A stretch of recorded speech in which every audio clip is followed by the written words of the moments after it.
बिस्मिल्लाहिर्रहमानिर्रहीम। मैं एक हिस्ट्री पढ़ रहा था रिगार्डिंग जुल्फ़िकार अली भुट्टो। तो मेरे जहन में एक क्वेश्चन आ रहा था कि जब कोई बंदा पावर में होता है और उसके बाद वो अपने सियासी मुखालफिन के लिए जो जो न्यू लॉज और ऐसे लॉ लेके आता है जिसको इस्तेमाल करते हुए वो अपने सियासी मुखालफिन को कह लें कि ग्रिड करने की कोशिश करता भी है। मैंने उसके अंदर एक चीज़ पढ़ी FSF का। ये वो तंजीम थी जिसने जो भुट्टो ने बनाई और भुट्टो ने इसके ज़रिए अपने सियासी मुखालफिन को अच्छा खासा ग्रिड किया। और उसके बाद ये नवाज शरीफ जो नून लीग की हुकूमत है, इसके अंदर 2-4 ऐसे कानून बने जिसमें पीका एक्ट बना, जिसमें CCD बनाएगी, और ये भी सेम उसी तरह सियासी मुखालफिन के लिए यूज़ हो रही है। लेकिन ये शायद ये बोल जाते हैं कि ये जो आज के लॉ हैं, मैंने एक चीज़ पढ़ी। मैंने जब जुल्फ़िकार अली भुट्टो को सबसे पहले गिरफ़्तार किया गया, हमें ये कहा जाता है कि कायदे जमहूरियत जुल्फ़िकार अली भुट्टो, इसके बावजूद कि वो अयूब खान को डैडी कहता था, अयूब खान की जो डिक्टेटर था, अयूब खान की कैबिनेट में फॉरेन मिनिस्टर भी रहा, उसी की गोद से उठ के बाहर आया और फिर अयूब से लेके याह्या तक आया, और याह्या के बाद एक जो इलेक्शन हुए जिसमें मुजीबुर रहमान ने अच्छी खासी सीटें ली, 168 और इसकी 80 के करीब थी, उसको हुकूमत देने की बजाय इधर तुम इधर हम का नारा लगाया।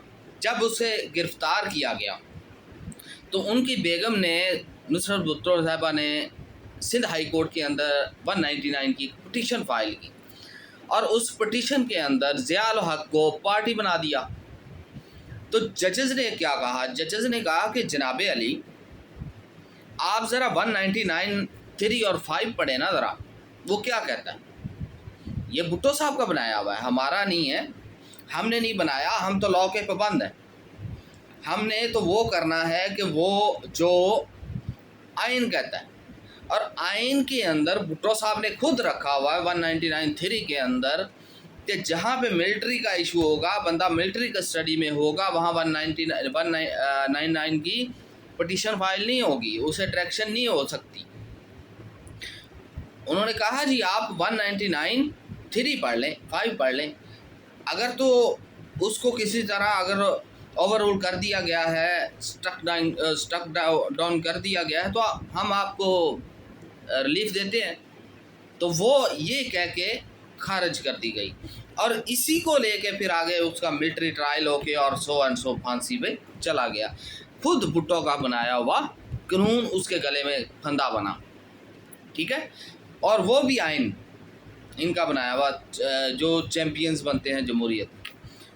देन इसके बाद IJ आई, और उसके बाद IJ वो बनी, उसके बाद सो आज भी यहीं कुछ हो रहा है।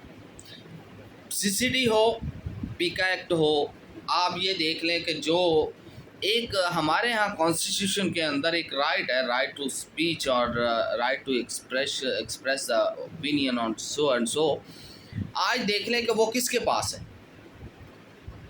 कौन सा पॉलिटिकल लीडर है जो कि बोल सकता है और वो शाम को उसके घर पे रेड नहीं होती।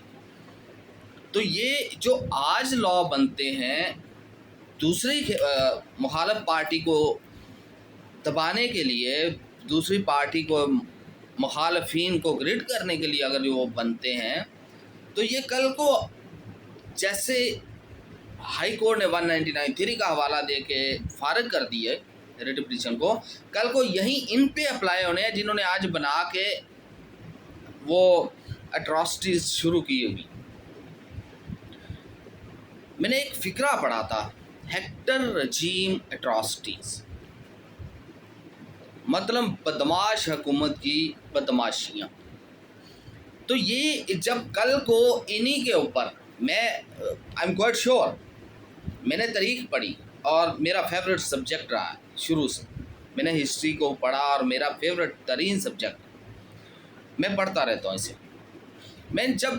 मैंने वहीं देखा, आज ज़रा पीछे से उठा के देख लें, जमहूरियत के चैम्पियन डिक्टेटरशिप की पैदावार है, और कल को उसी नेचर पे, उसी डिक्टेटरशिप की नेचर पे इन्होंने जमहूरियत को चलाया। और उसके बाद आज लेट्स कंसीडर, इस वक्त पंजाब के अंदर कोई बंदा खुल के पब्लिकली इस गवर्नमेंट के खिलाफ बोल सकता है। सिंध में ज़रा को बोल के दिखाए। ये वो डिक्टेटरशिप नेचर जमहूरियत है जिसको मैं अक्सर जमहूरियत कहता ही नहीं। जमहूरियत की ये डेफिनेशन है ही नहीं जो इन्होंने ये अप्लाई की हुई। I am not going into rigging, election rigging, so and सो जो 24 के अंदर हुआ। मैं सिर्फ एक सेपरेट बात करना चाहता हूँ। मैं ये बताना चाह रहा हूँ, आज जो कानून आप दूसरों के लिए बना रहे हैं, दूसरों को दबाने के लिए बना रहे हैं, दूसरों को मारने के लिए बना रहे हैं, दूसरों को आवाज़ को दबाने के लिए बना रहे हैं, कल को यहीं आप पे अप्लाई होने हैं। वो हमारे यहाँ एक बड़ी पुरानी कहावत थी, बचपन में भी इसे पढ़ा करते थे, जैसी करनी वैसी भरनी, tit for tat, so and so. तो ये वो होना है। फिर ये कल को आज वाले, जैसे कल वाले आज रो रहे हैं, आज वाले कल रोएंगे और फिर कहेंगे हमारे साथ ज़्यादतियाँ हो रही हैं।